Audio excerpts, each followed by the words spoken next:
Celestial Half Hour TV. Now we be the best information carrier. Let them be shouting, let them be crying. Then they'll be in their house, eating and sleeping and enjoying it. That's the Nigerian senator. There's new updates concerning the issue of the sexual allegation between Senator Akpabio, that is the Senate President of the Federal Republic of Nigeria, and Senator Natacha right now. The update is just so much. So guys, new evidences has been emerged and people have actually come out to speak up concerning this issue. Guys, you'll be surprised about more things that is on the table right now. Watch this. This is a quick reminder to anybody that cares to know. I want you to know that Akpabio is still moving freely, despite enough evidence of embezzlement and corrupt practices. He's still moving freely without a sentence. I equally want to bring to your notice that the former MD of the NDDC has alleged Akpabio to be involved in a lot of corruptions and shady deals. And he's the Senate President of Nigeria today. I equally want to remind you of the fact that the person that came out at a point in time to say he doesn't believe in one Nigeria is now the president of one Nigeria. I equally want to remind you that the list of the sponsors of terrorism was made available to the past administration and they are sitting on it, and the present administration is not doing anything about that. I equally want to remind you as well that the former Minister of Humanitarian Affairs was alleged to be involved in corruption and shady deals, which resulted to her sacking. So I want to tell you that she was only sacked, but not indicted. I also want to remind you that the Boko Haram members have been pardoned by the federal government. But Nnamdi Kanu has been facing terrorism charge for years now, and he's yet to be sentenced, and he's yet to be pardoned as well. I want to remind you as well that farmers in remote villages are still paying tax for them to be able to go to farm. Farmers in the villages are still paying levies to bandits for them to be able to go to farm. I want to remind you as well that according to Amechi, that the problem between Fubara and Wike that gave birth to the state of emergency was nothing but a disagreement over sharing formula of state resources. I want to remind you as well that the people trying to form a new coalition, a new alliance, are nobody but former members of PDP and the APC. I want to remind you as well that El Rufai was one of the major advocates of the Muslim ticket that gave birth to Tinubu. The same El Rufai now is the major advocate of a coalition that will get rid of Tinubu. I want to remind you as well that some of the cleric scholars, the imams, are still preaching the message of fanaticism and hatred. And I also want to remind you that some of the pastors are still preaching the message of fraud, scam, and delusive prosperity. I also want to remind you that the bill to ban open grazing that is associated with a lot of atrocities and a lot of illegalities is still experiencing a setback in the Senate House. I also want to remind you that it's only the Senate President of Nigeria that can send prayers into people's accounts in order for them to enjoy their weekends. I want to remind you as well that some of the general overseers have built schools and universities out of common people money, out of their tithe and their offering that their children cannot attend. I want to remind you too as well that a good number of northerners believes that the Sharia is superior to the Constitution. I want to equally remind you that a lot of celebrities that the common man, we, have made millionaires and billionaires are yet to lend their voice in regards to the atrocities and the bad happenings that is happening in the country at the moment. I want to bring to your notice as well that the soldiers and the security agencies are still complaining of being shortchanged by the system.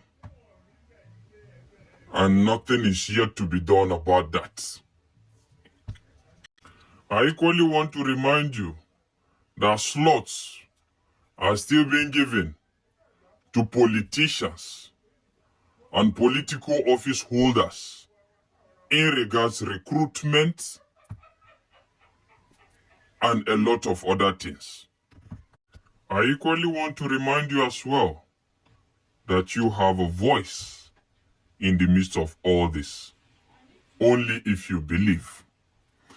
I want to remind you as well in the words of Mahatma Gandhi that said, gently you can shake the wall.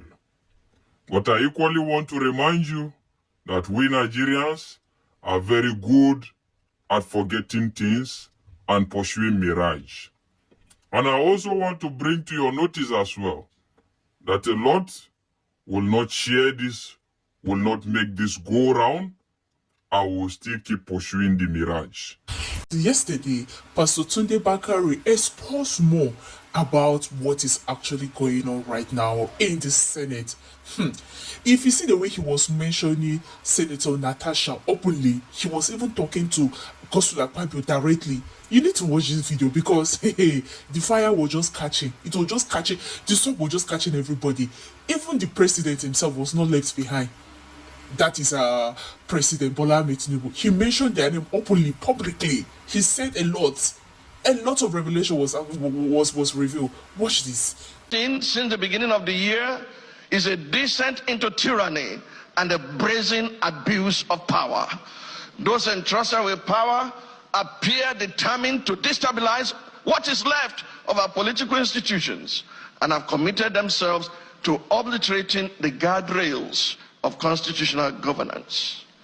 From the theater of the absurd, staged in Rivers State, with puppets on strings controlled by directors in Abuja, to the dance of shame performed by the National Assembly in their rush to suspend the Constitution and endorse through the back door the usurpation of powers by President Bola Ahmed Tinubu, from the Senate shameless bid to silence Senator Natacha for demanding that the President of the Nigerian Senate should uphold the moral standard required of that office, to the uncouth outbursts of an undistinguished senatorial misfit who tried in vain to silence the distinguished citizens attempting to testify on behalf of Senator Akpabio. It is clear that our so-called leaders are determined to turn Nigeria into a mafia state. At the center of this political banditry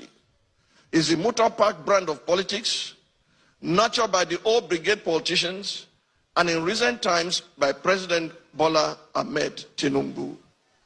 Mr. President, it is through your influence that the Nigerian National Assembly has become a haven for legislative rascality. Mr. President, it's under your watch that the National Assembly has become an extension of the executive, grossly violating the principles of separation of powers and rubber stamping the whims and caprices of your office, all while singing the international anthem of sycophants on your mandate we shall stand. Mr. President, thanks to your political machinations, Nigeria is now bedeviled by a captured National Assembly, the most ineffective in its checks and balances role since the start of the Fourth Republic. In 2006, the Fourth National Assembly had the audacity to reject the tenure extension bid of a sitting president. In 2010, the Sixth National Assembly summoned the courage to stand against the power hijacking cabal and restore Nigeria to the path of constitutionality by invoking the doctrine of necessity. In 2011, the House of Representatives of the Seventh National Assembly had the courage to elect its leaders, as did the Senate of the Eighth National Assembly in 2015, defying executive interference. This National Assembly, the 10th, has by its unconstitutional endorsement of the President's abuse of powers proven to be the most spineless in our recent history.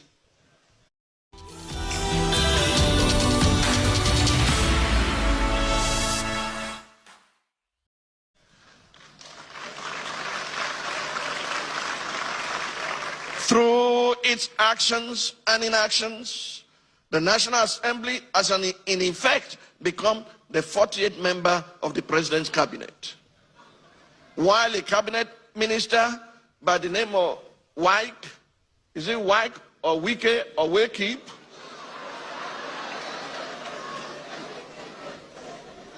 While a cabinet minister has more or less become a third-time state governor in Rivers State, pampered by the indulgences of the president.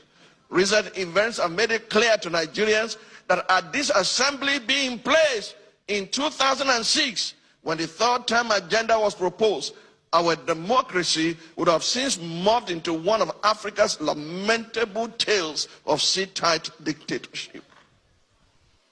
To the president of the Nigerian Senate, who has not heeded the call to subject himself to an unbiased investigation, to clear his name of the allegations leveled against him, and under whose leadership the National Assembly has become a carry-go legislature, hiding under the umbrella of technicalities and a dubious voice voting system, I leave you and your conscience with the words of Frederic Bessières, former deputy of the French National Assembly. He said, and I quote, "When plunder becomes a way of life for a group of men in a society, over the course of time, they create for themselves a legal system that authorizes it and a moral code that glorifies it." To the President of the Federal Republic of Nigeria, under whose brand of politics the institution of legislative oversight is collapsing and our democracy is faced with an existential threat, I say, Mr. President, Nigeria is too delicate for this kind of politics. If this state capture was what you meant by a Milokan, it is an anticlimax that can only be counterproductive at the end. I urge you, Mr. President, to think deeply and reflect on these words. No man is wise enough, nor good enough to be trusted with unlimited power. Mr. President, please stop playing God. Senator Akpabio himself, before he became the Senate President, there was also a situation similar to what happened to Natacha. I bet you some of you haven't seen that video. Take your time to watch this and see how he was handled by the Senate President. Then we'll play another one again so that you understand where we are having the problem, or where the angle, where people are actually having problem with this situation. Watch this. In this chamber, today, in this chamber, there is no any organized sitting arrangement. And you recall that I raised this issue in our leadership meeting once that it is not in order that senators will just choose where to sit like that. We should organize it. If the former minority leader decides to sit there, Mr. President, he deserves to sit there. There is no microphone there. There's no microphone there. Mr. President, let us not take the Panadol for his headache. He chooses to sit there. If he decides now on his own volition to go to where there is a mic and speak, Mr. President, we should oblige him. But let me advise that please, even though we have only 6-7 months to go, let's do what is right. Senator Akpabio, the point I was saying to you, if you had waited, was that there was no microphone in that place, and you should know. That is why I'm now, as you are now, the point to recognize. Carry on. Mr. President,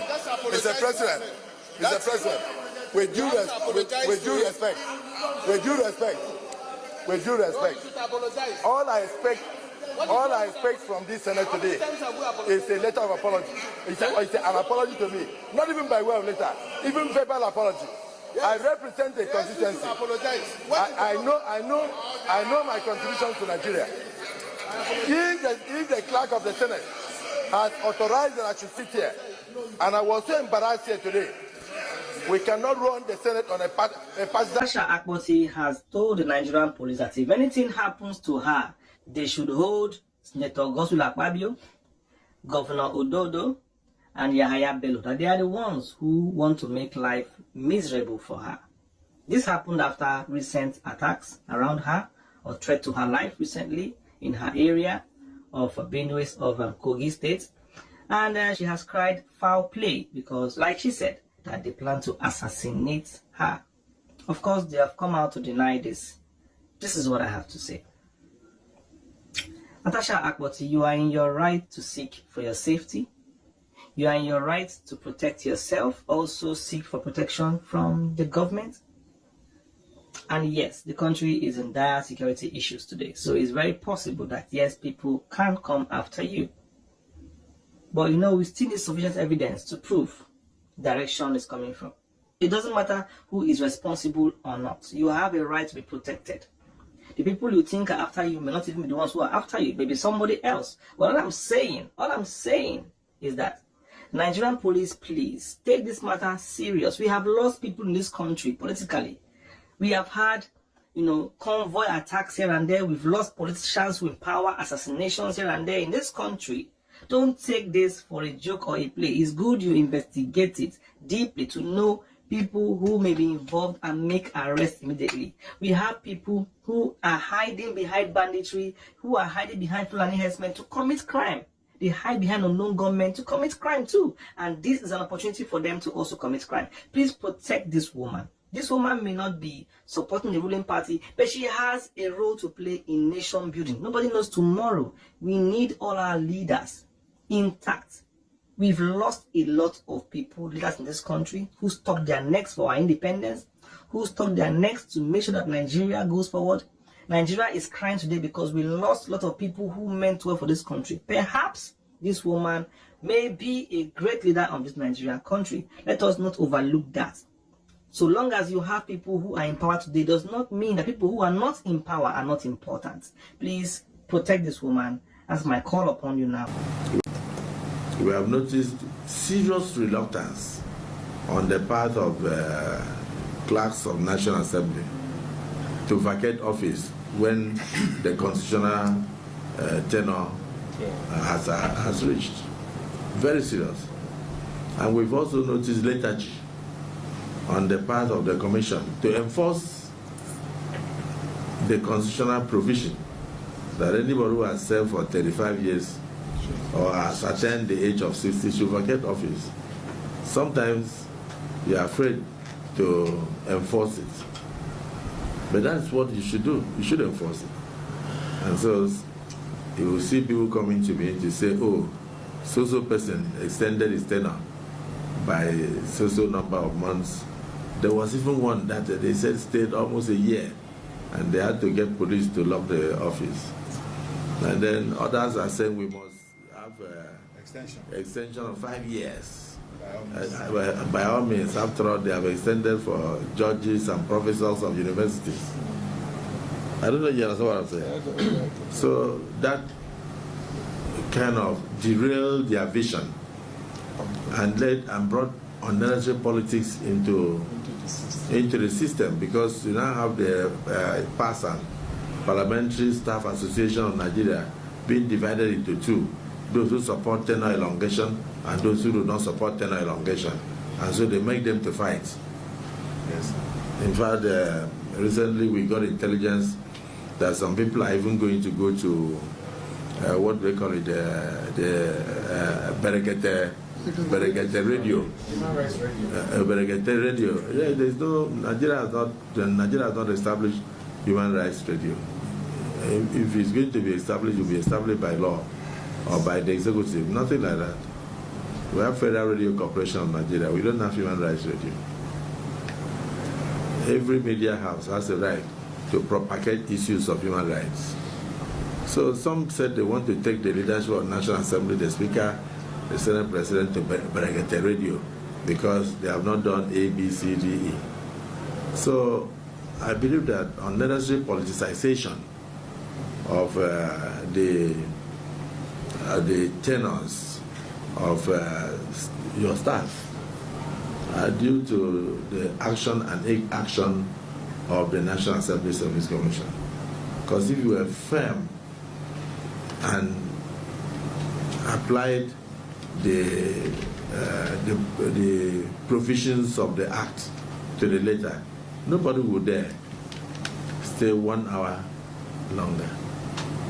I am aware that sometimes you give people letters to go on terminal leave, and you even say they should hand over to people, and they say they ignore you, and you don't do anything about it.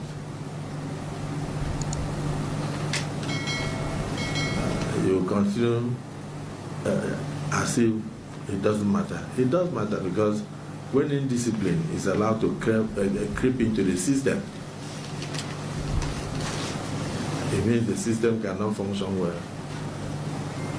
But if you are constantly robbing minds to presiding officers, we will tell you, leave that to us. While we have offices of sergeant at arms, if any member of the Senate or the House of Reps today were to be suspended for one misconduct or the other, by the time he gets to his office, there's a sergeant at arms waiting. Am I right? Yes, sir. To ensure that he vacates the National Assembly. And the environment. And he's not allowed to come within the environment until the period of suspension is over, or until the Parliament recalls the person. But in the case of staff, you issue letter and say proceed on terminal leave. The person will say, I'm not going on any terminal leave. And will even prevent the person that should take over from entering the office and sit down and be signing checks and doing all sorts of things. Hold a meeting and then staying there. And then the person will send message, I'll stay here until the last minute of my work, until the last minute of my annual, working on a daily basis, preventing the person that should take over from taking over. I don't know whether you understand. Yes, sir. That's what I'm saying. So how does the Commission respond to that? You respond to it by either keeping quiet or by telling the person to say, don't be angry that we sent you a letter. We are sorry. Continue in your office.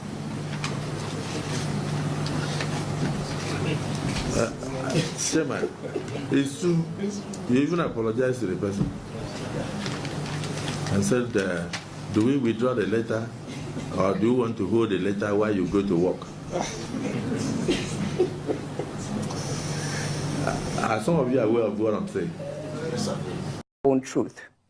And the Senate President is allowed to counter that. It all started on the 8th of December, 2023, which was a day before his birthday and my birthday. We are birthday mates. We were all in Akwa Ibom because he had a big fanfare in the stadium. Myself, my husband, and a few of his close friends, we went to Akwa Ibom. And at first, we were at Ikot Ekpene. We were in his house in Ikot Ekpene. Then we all moved to his house in Uyu, which was about 8 p.m. And he held my hand and said he wanted to show me around his house. My husband was walking behind us, just 3 of us. We're walking around from room to room. He showed me the beautiful interior. This was done by this, by that, this designer here, he bought this from us. I was like, oh, it's beautiful. And then I noticed that he hastened his pace while still holding my hand. And my husband was behind, still on his phone, but he was catching up whenever he could. And then he got to this particular sitting room, and he said, do you like my house? I said, of course, sir. Every room, beautiful, nice interior, quality taste. He said, now that you're a senator, I'm going to create a time for us to come spend quality moments here. You will enjoy it. At that point, I just pulled away, and I was like, I don't really understand what exactly that meant.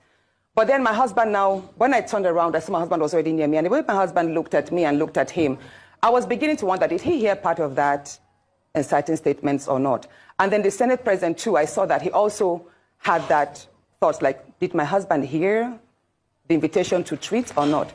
So then the Senate president now said, oh, by the way, let me show you my chapel. He has a chapel in his house as well. So when we were going to the chapel, you know, we walked in silence and all. So that evening, before we left the Senate president's house at about 11 midnight to the 4 Points in Ikotepene. And my husband asked me, Natasha, what did the Senate president whisper to you? What's he telling you? I thought, should I tell him that he was speaking about bringing me in here at a special time for us to have a good time? Or should I just kill it there, wrap it as if there was nothing? Because tomorrow was a big day. I know how much my husband adores the Senate president.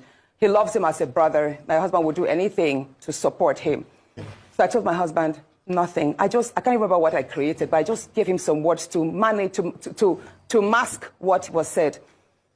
After, when we laid in bed, I looked to my right, and my husband wrapped his arms around me, and he said, my love, you know you can't tell me anything. What did the Senate president tell you? Again, I was like, don't you believe me? I said, nothing. Nothing. Moreover, it's my birthday in a few minutes. Let's just be happy. So when the man said things against the Senate and he was suspended, and after the suspension time, he refused to apologize and never returned to the Senate. So he was hinting at a possibility of Natacha not ever returning to the Senate. And I asked myself, like, seriously? Somebody that was elected, not appointed by Akpabio or the Senate, can be thrown out because she raised an alarm over an improper conduct against her?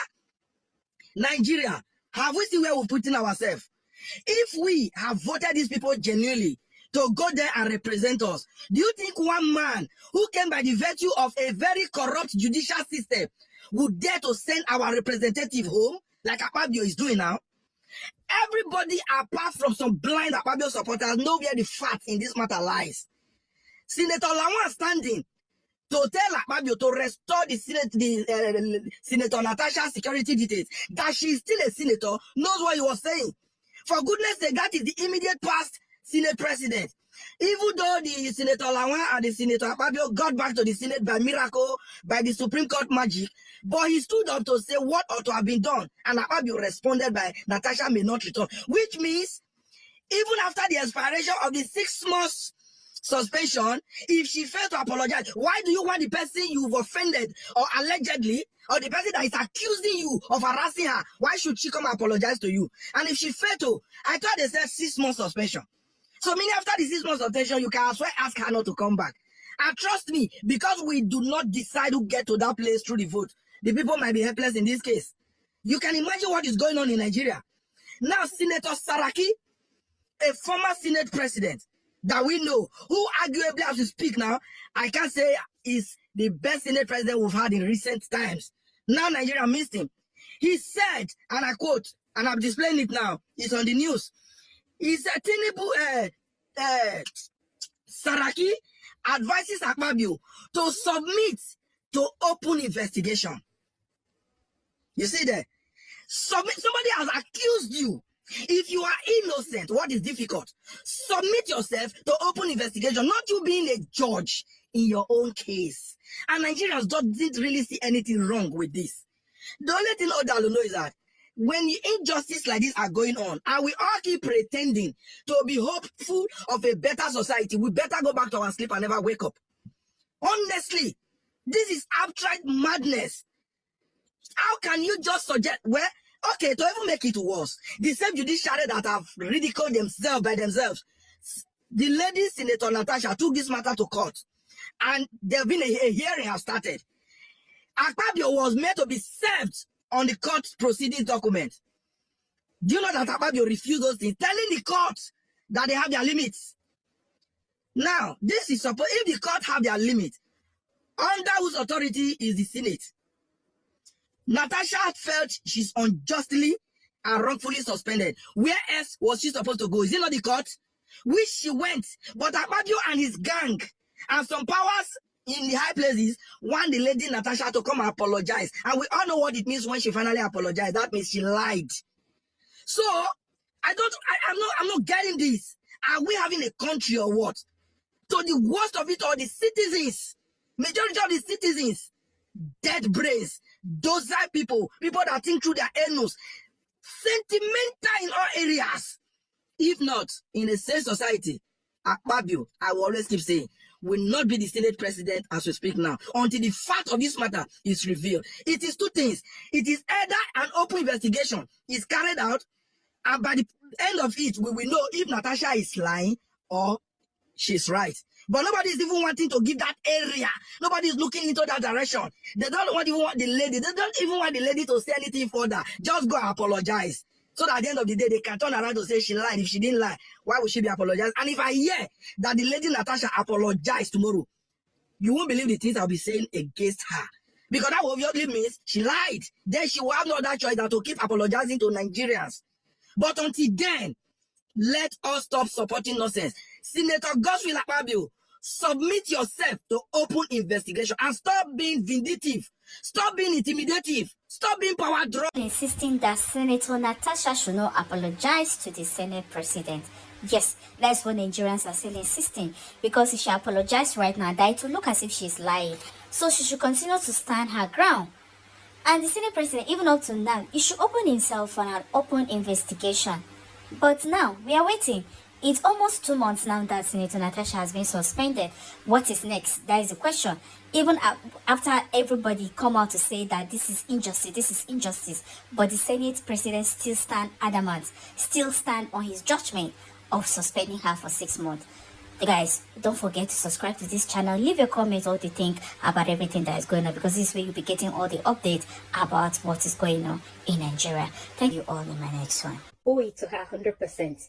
Whether you want to call Senator Natacha stubborn or this woman strong, any name you want to call her, but you will not and will never forget her name in a hurry.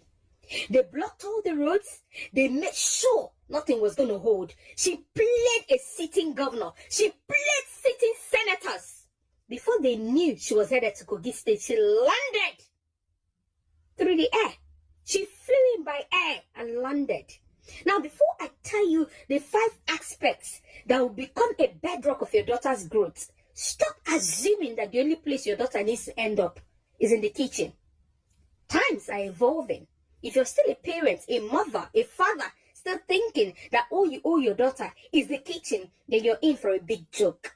It is not only your son that needs to be empowered, your daughter needs to be empowered. 1, it gives them eloquence. 2, it boosts your daughter's confidence. 3, it gives your daughter financial freedom. Then 4, it makes your daughter stand tall amongst anywhere she goes to in that crowd. Then number 5, it gives your daughter what we call choice. Choice is one aspect of growth that a lot of young girls in Africa do not have. The moment you empower your daughter, when I say empowerment, a lot of people think it's only money. Yes, if you've got money, empower your child financially. Education is very important. But if you cannot afford education, make sure you equip your daughter with a vocation. Empowerment is what makes some of us stand tall and stand aside from other ladies. Empower your female child today. That is not to say that they'll turn around and become feminists. No. If you wish to be a feminist, It's different from empowerment. Are you seeing Senator Natacha? You may call her any name you want to call her, but that name is a name you never forget in a hurry. That name has dominated the social media space in Nigeria for going to 2 weeks now. She fought men, sitting senators with power, a sitting governor with power, a former governor with power. She fought them and she's still standing tall. Whoever that fought beside her or with her is not important, but it's about Natacha. Senator Natacha, I repeat again, what are you waiting for? What makes you think, this one go marry, go husband house? What are you equipping your daughter to go to that husband's house with? What are you empowering your daughter to go to that husband's house with? I leave you to answer this question. Everybody come and see. I say come and hear. I don't carry and come. Better information, superb advertisement. We no get the rifle. Oh, to get update and get informed. Oh, come to Celestia Half Hour. Celestia Half Hour TV. Now we be the best information carrier.